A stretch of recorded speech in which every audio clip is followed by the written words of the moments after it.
ए भैया, हम गायक राहुल यादव जौनपुरी आप सबके बीच में बड़ा बिरहा भेजली, बड़ा आशीर्वाद प्यार दुलार मिलल। एक बिरहा फिर से अनोखी शादी कांड के रूप में लेके आया हूं। हमें आशा नहीं पूर्ण विश्वास है इस बिरहे को भी आप लोग को पसंद करेंगे। मास्टर 4 लाइन भूमिका में बतावल गई।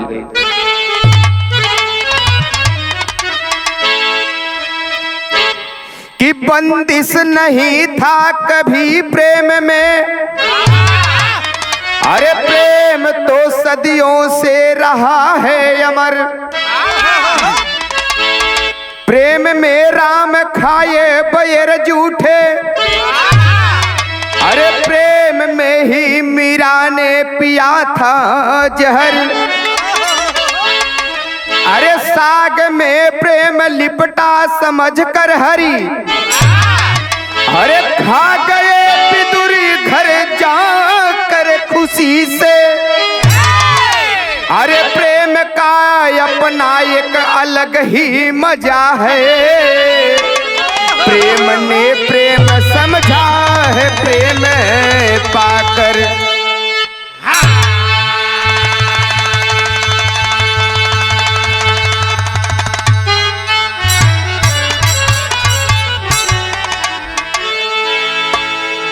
प्रेम भैया कई प्रकार के होला, भाई बहन में भी होला, माई बाप में भी होता है, और आजकल तो बॉयफ्रेंड और गर्लफ्रेंड में भी होता है।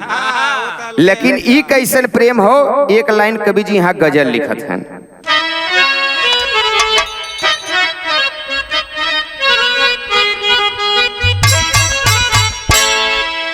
कौनो आशिक प्यार में सतावल बाप ने मस्का से कहा था बाप कि अगर तुमको मुझसे मोहब्बत नहीं है,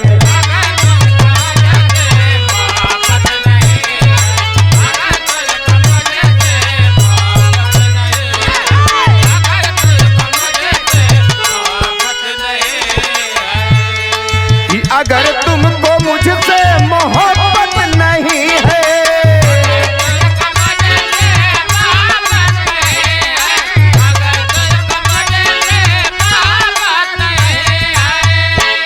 कि अगर तुमको मुझसे मोहब्बत नहीं है, तब वो प्रेमी कहले से कि हमें भी तुम्हारी जरूरत नहीं है।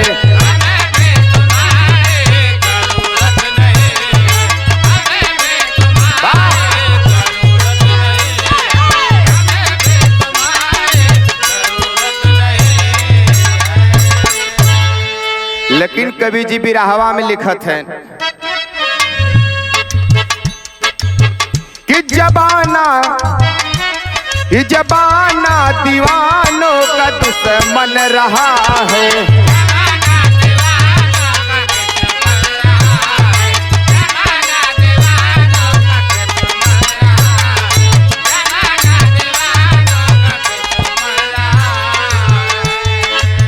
कि जबाना दीवानों का दुश्मन रहा है।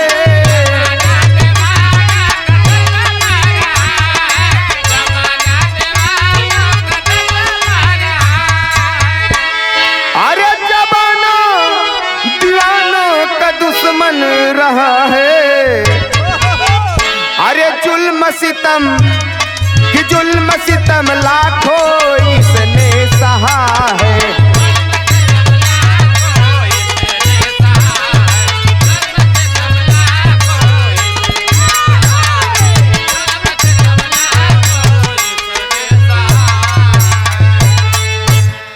दो प्रेमी प्रेमिका के कभो जबाना देखे सना प्यार करत, हमेशा दुश्मन ही बह रहा। लेकिन यही से कहानी स्टार्ट हो तो नजम का लाइन हो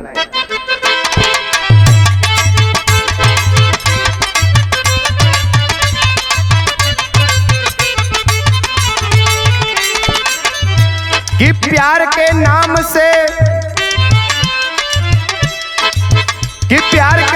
से इतिहास में फसाना है।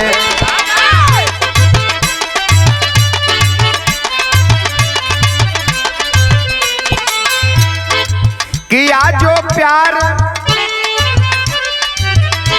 जो प्यार जबाने का सितम पाया है, समाज वालों ने इनको बहुत सताया है।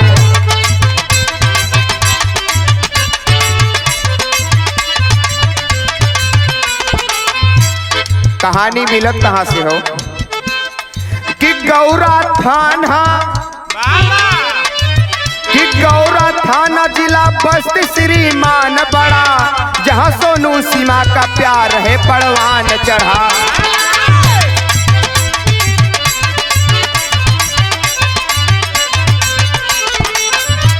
कि वह पढ़ने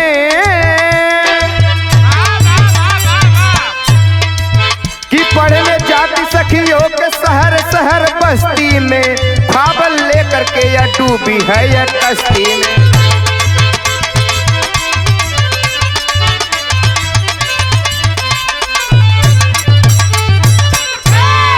हे भैया, उत्तर प्रदेश के अंतर्गत जिला बस्ती, जहां सीमा और सोनू के प्यार परवान चढ़ल बा, वहीं से कहानी एक लाइन गीत मिलत है मास्टर।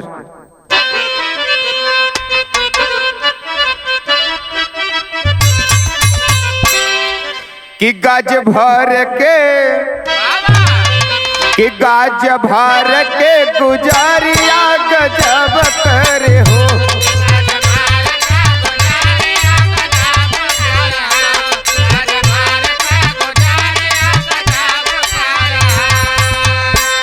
अरे पजरा बोलाई तब करे हो, कि गज भर के गुजरिया गजब करे हो। लेकिन जौनी समझ सीमा इंटर पास करत हो, वही समझ जब जाए के शहर बस्ती में नाम लिखावत हो बीएससी में, तो माई बाऊ समझावत है अपनी बिटिया के। क्या कहत है? यह कहत है कि माई बाबू के दुलारी सीमा प्यारी बिटिया।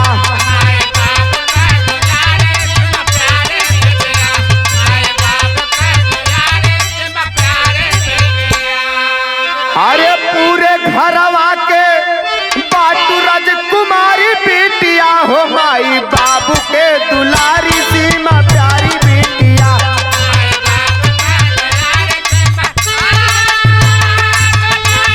बारे भैया वाह।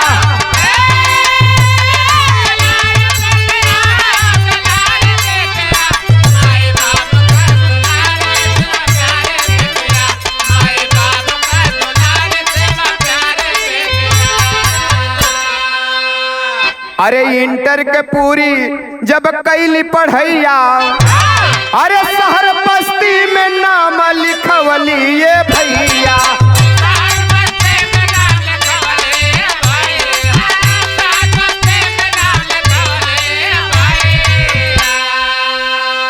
अरे अनुपम छटा छवि न्यारी बेटिया, माई बाबू के दुलारी सीमा प्यारी बेटिया। हे बाबू, इंटर के पढ़ाई पूर कई के शहर बस्ती में जाके बीएससी में नाम लिखावत है। जाके नाम लिखा के धीरे धीरे पढ़ाई शुरू हो जात बा। कुछ दिन बीतत हो तो भइल का गीत हो।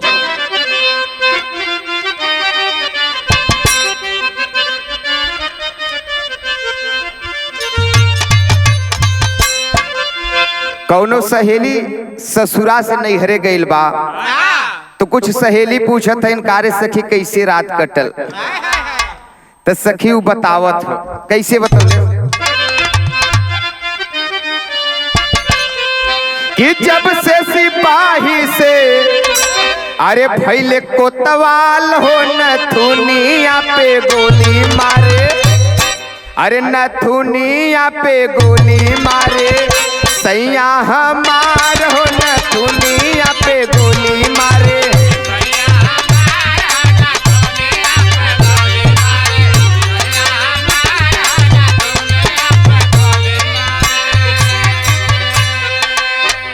लेकिन आज जब सीमा बीएससी में नाम लिखाए सखी साथे पढ़े जात हो तो भइल का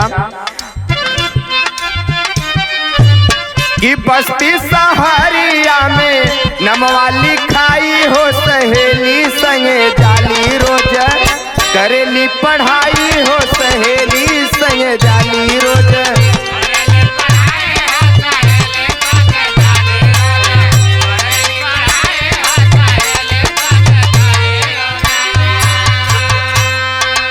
सहेली के साथे रोज पढ़े जाते, आना जाना लगा 2-4 महीना के दिन बीतल बा। एक दिन वही स्कूलवा में एक लड़का आवता और जौसनी समय सीमा आके निगाह में लड़कवा पे पढ़ल भइल का करत पढ़ाई जब बीतल कुछ दिनवा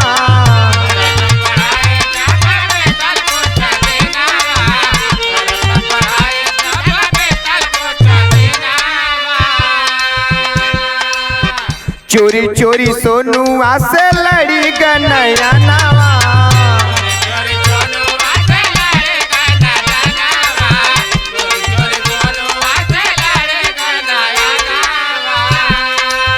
जौनी समझ सीमा सोनुआ के देख ले बा तो कहत बारे भगवान इतना दिन से पढ़त है कौनो लड़का नहीं कहाँ से भेद है ओकरो मन में चलत बा। लेकिन जौनी समझ सोनुआ के निगाह सीमा के ऊपर पड़ल बा कहत हे मालिक कहाँ से बनौला लागत संडे के तो फुर्सत ही रहला। दोनों के मन में चलत बा भइल काम कि मनवा मयूर नाचे प्रीतम के पाई हो सहेली संगे जाली रोज करेली पढ़ाई हो सहेली संगे जाली रोज।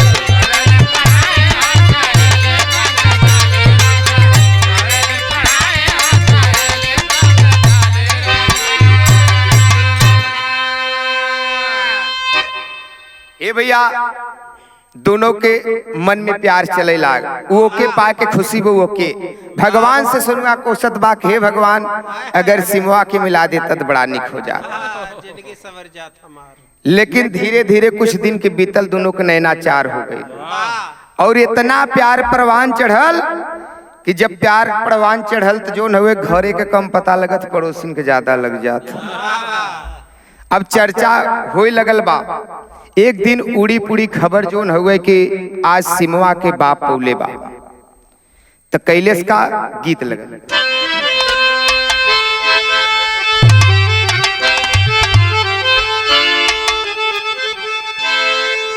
अरे लैला बसंत अरे उड़ैला करतीर मोरी कि देहिया भइल बा अरे पिया रहा रतीरे मोरी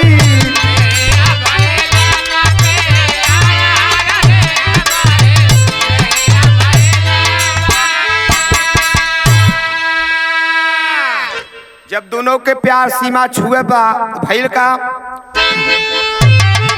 अरे दुनिया जहन्नवा में अरे सोर भइले होयन के प्रेमवा के चर्चा अरे चहुओर भइले होयन के।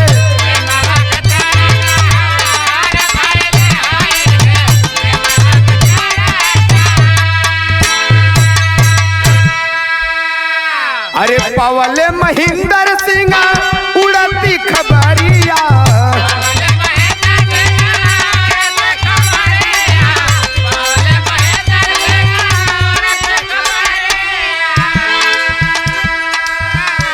और क्रोधवा में लाल भैली ओनकर पुतरिया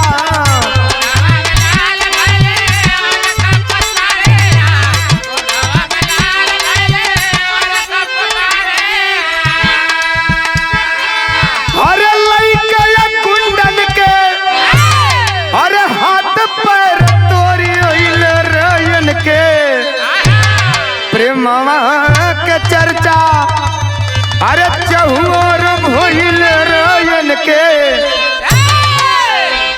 ए बाबू एक दिन जब पता पौले न जाके कुछ गुंडन के लइके वही सुनुआ के हाथ पैर तोड़ी औले तोड़ी आयन, लेकिन सुनुआ फिर ठीक भइल बा, इन्ने के प्यार जोन हो छूटत ना बा। फिर कैलन का वही लाइन में, अरे क्रोधवा महेंद्र सिंह कैले औरये को काम हो, और सोनुआ के ऊपर दबा लगवल इल्जाम हो।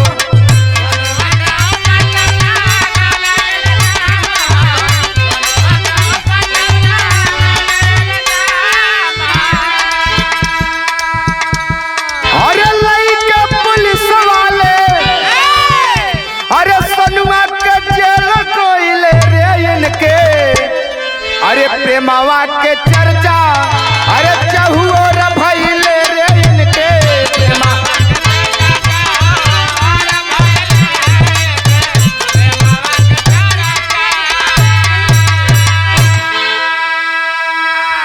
हाथ पैर तोड़ले से सुनुआ ना मानल, आज दोनों के प्यार वैसे बनल बात। एक दिन जाके वो जोन हुए बाबू महेंद्र सिंह जाके सुनुआ के ऊपर चोरी के इल्जाम लगा देलन, और पुलिस वाले के पैसा दे के उस सुनुआ के अंदर करा देलन।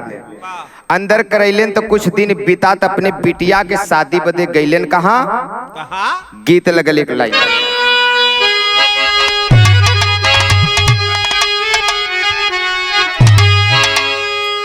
अरे पिया परदसिया न भावैया नवा, अरे बिरही बनल बास जोरिया हो मोरी, उड़ी उड़ी जाले अचरिया।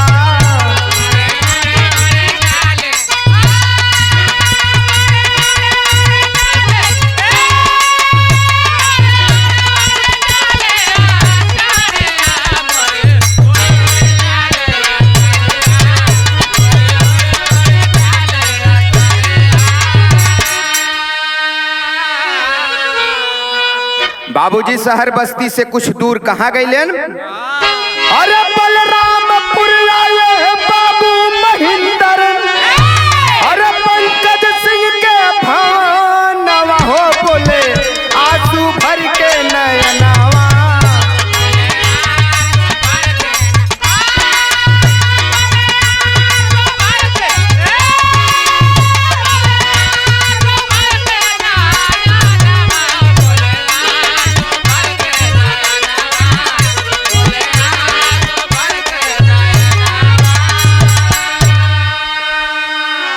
बाबू बलरामपुर गए और आंख में आंसू लेके पंकज सिंह के यहाँ जाके कहलेन, बाबू पंकज के घर यही हो? तो बताएं हाँ भैया पंकज के घर यही का बात हो? तो कहते हैं बाबू, कहलेन का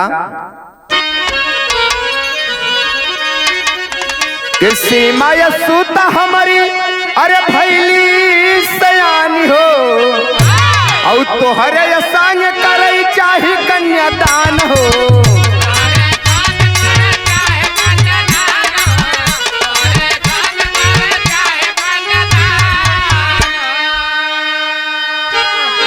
कहा थे कि हमार सीमा बिटिया सियान हो गई बा, वही के शादी तोहरे साथे करे चाहते।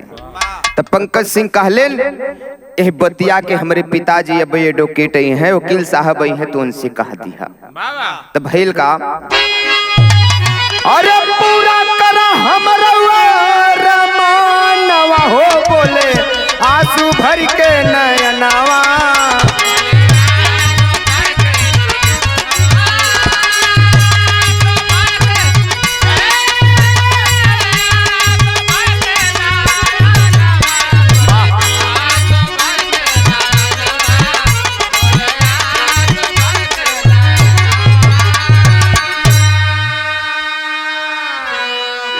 ये बाबूजी जब वकील साहब आते हैं और महेंद्र सिंह कहते हैं तो वकील साहब मान जाते हैं, शादी के दिन धरा देलेन।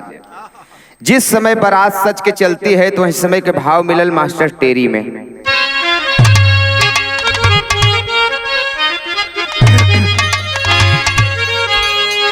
अरे सहनाई दुखदाई बन गई, अरे सहनाई हो कि सहनाई दुखदाई बन गई। अली बिन कली कहाँ में चैन कैसे पाई, आई हो पाई, आई हो पाई।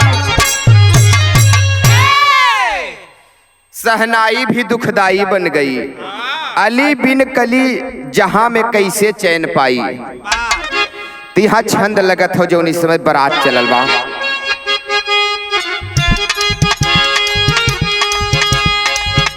अरे निस दिन पर पंकज बाबू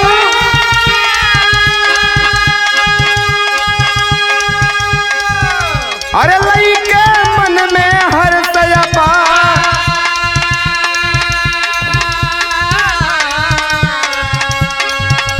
सजी बराती चले हैं घर से।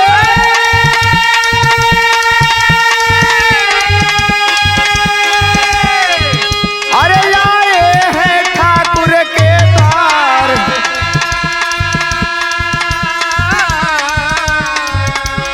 दुल्हा देखी चंद्रमाला जे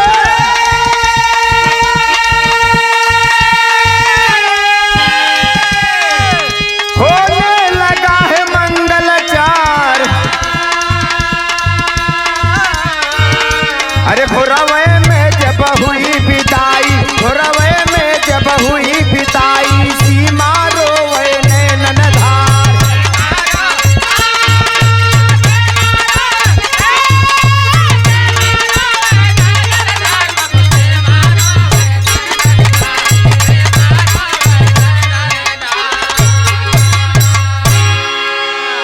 जब बाबूजी सुबह विदाई होती है, सीमा रोती है, रो के यहाँ से विदाई होती है, अपने जब घर को चली जाती है तुहा के भैल का पहापट में।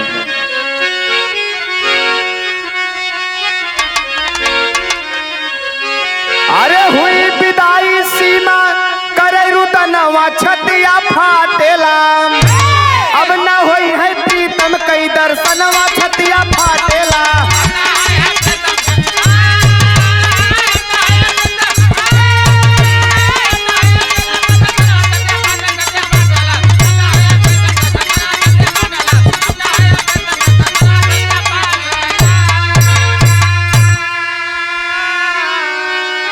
अरे रतिया सुहाग वाली अरे जब की गईली आई हो, और सारी हकीकत सीमा तब अरे पंकज के बतलाई हो। हे बाबू, जब सुहाग कक्ष में पंकज जाता है तो सीमा कहती है कि सैया जी आज के लिए हमार शरीर आपके नाम बा, आज जोन करे खे मर्जी कैला, लेकिन कल सुबह हो हमार लाश हमारे पिताजी के पास भेज दिया। कहती क्या है, जब इतनी बतिया पंकज जी सुने बा तब वही औरतिया के लड़किया सीमा के धीरज बधावत। कैसे बधावता, अरे बधा के धीरज बोला है मर्दनवा छतिया फाटेला, पूरा करबै तोहरा हमार मनवा छतिया फाटेला।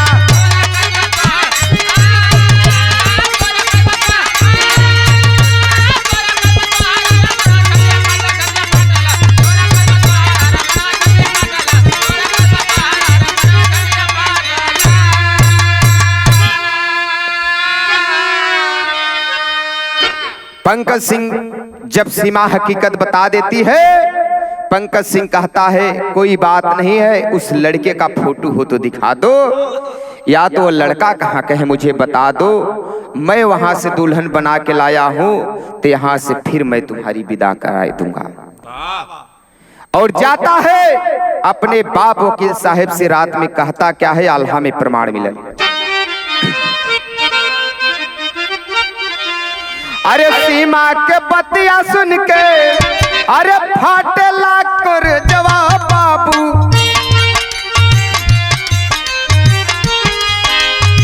अरे बाहर आके बाबू से अमदा है पिलखा।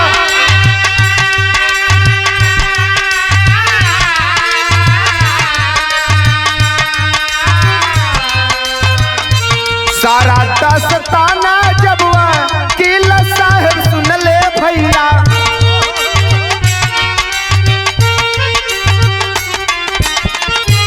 अरे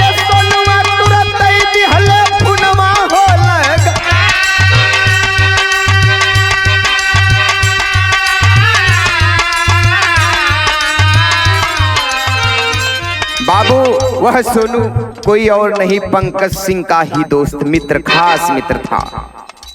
जिस समय वकील साहब सुनते हैं कि सीमा पापा जी बतौले से वही सोनू से प्यार करत रही, जौन हमार सोनू हमार मित्र हुआ करते हैं। आज वह जब मैंने शादी का कार्ड भिजवाया पापा, तो अपना बीमारी का बहाना बताकर मेरे शादी में नहीं आया। और वही सोनू से प्यार हुआ था सीमा का, जो आज सीमा बताई है। तो वकील साहब कैलन का, अरे भैली नाही बात तब पंकजा पठवले भैया, अरे जाके लैलावा तब सोनू तक।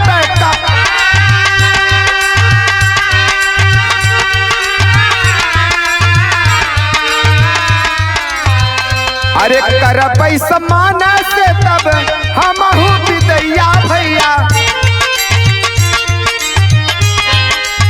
अरे बिटिया बना के तब करब कन्यादान।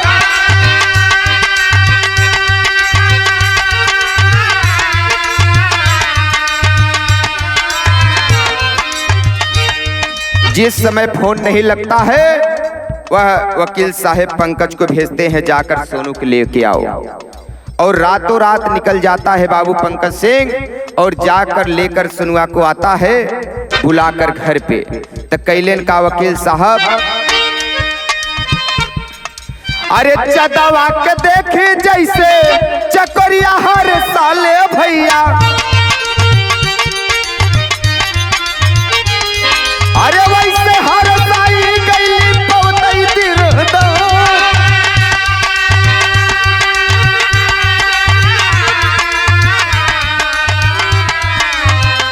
सोनुआ के संगा सीमा भैली विदैया भैया, अरे उजड़ल चमनवा फिर से भैले गुलजा।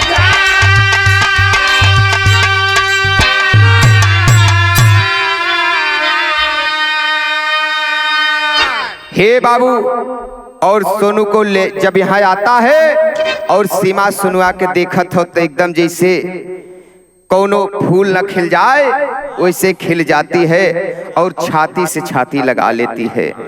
और वकील साहब वही सिंदूर मंगाकर और दोनों के शादी कराकर और फिर अपने घर से बेटी बनाकर विदा करते हैं।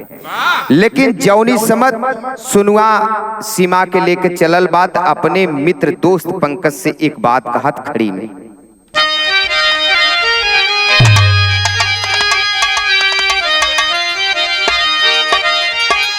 कहा यार कर जा दोस्ती के कैसे हम भूलई मितवा, अरे मरी के भी तोहरे एहसान ना भूलई मितवा।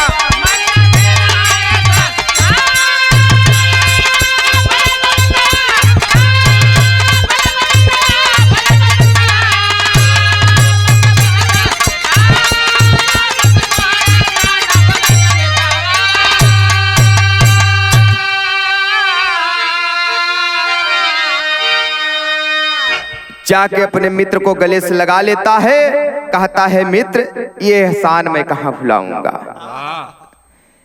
आज के समाज में कोई ऐसा करता नहीं है, लेकिन तू हमरे साथे जोन कैला कहत का बा कि हमरे साथे कैला दोस्त जवन एहसान हो, आज के समय में केहू करी का इंसान हो।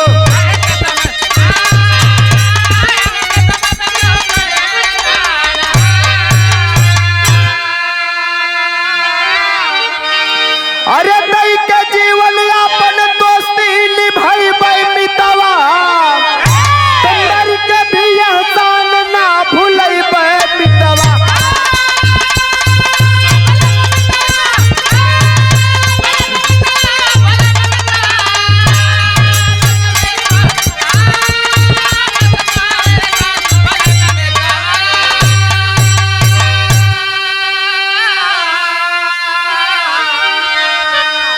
वहीं से बाबू लेकर सीमा और सोनू दोनों एक साथ चले जाते हैं और दोनों प्रेमी प्रेमिका अपनी फिर से जिंदगी बिता रहे हैं। इसी को कहा जाता है सच्चा प्यार। कि गुरु बिहारी गुरु गणेश गुरु रामलाल गुणकारी, अरे बच्चन कहते